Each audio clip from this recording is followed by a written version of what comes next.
باللہ من الشیطان الرجیم بسم اللہ الرحمن الرحیم الم تر الی الذی حاج ابراہیم فی ربہ ان آتاہ اللہ الملک صدق اللہ العظیم۔ سورہ بقرہ کی آیت نمبر 258 کا ایک جز آپ کے سامنے تلاوت کیا۔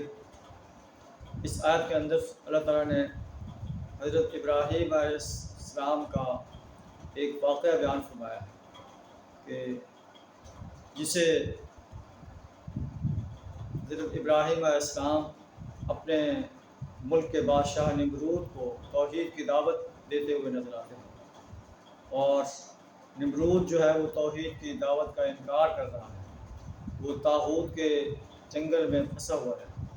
واضح دلائل دیکھنے کے باوجود، سننے کے باوجود بھی وہ توحید کی طرف مائل نہیں ہوتا۔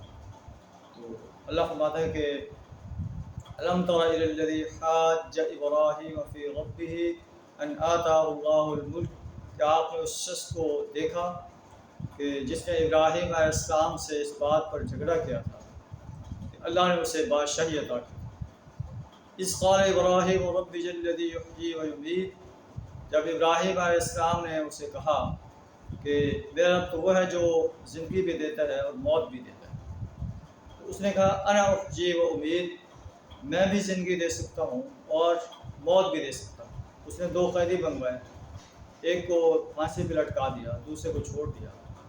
تو اس نے کہا یہ کام تو میں بھی کر سکتا ہوں۔ تو ابراہیم علیہ السلام نے فرمایا کہ میرا رب تو وہ ہے یاتی بالشمس من المشرق، جو سورج کو مشرق سے نکالتا ہے، فاتی بہا من المغرب، اگر تو خدائی کا دعوے دار ہے تو سورج کو مغرب سے نکال کے دے۔ فبہت الذی کفر، کافر اس پر ششدر رہ گیا، حیران رہ گیا کہ یہ تو میرے اختیار میں نہیں۔ واللہ لا یہدی القوم الظالمین، اللہ ظالم قوم کو ہدایت نہیں دیتا۔ جو لوگ اللہ کے علاوہ کسی اور کو جو ہے پکارتے ہیں، اور کی پرستش کرتے ہیں، اور کی اطاعت کرتے ہیں، کسی اور کی بندگی اور غلامی کرتے ہیں، یا خود جو ہے حاکم بن کر بیٹھ جاتے ہیں کہ سب کچھ جو ہے ہمارے اختیار میں ہے، جسے ہم چاہیں جو ہے حلال کر دیں، جسے چاہیں حرام کر دیں، قانون سازی جو ہے ہمارے اختیار میں ہے، اور جو ہے اس وقت ہمیں اللہ نے حکومت دی ہے، یہ اختیار ہمارے ہاتھ میں ہے، ہم اللہ کے آرڈر سے بے نیاز ہو کر ہم جو چاہیں کریں۔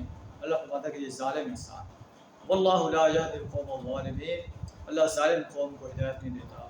تو نمرود جو عراق کا بادشاہ تھا، واضح دلائل دیکھنے کے باوجود بھی جو ہے اللہ کی وحدانیت پر ایمان نہ لایا، اس لیے کہ وہ طاغوت کے جنگل میں اتنا پھنس چکا تھا، اسے اپنا اقتدار چھوڑنا جو ہے وہ گوارا نہیں تھا کہ میں اپنی بادشاہت کو، اپنی شان و شوکت کو کیسے چھوڑوں۔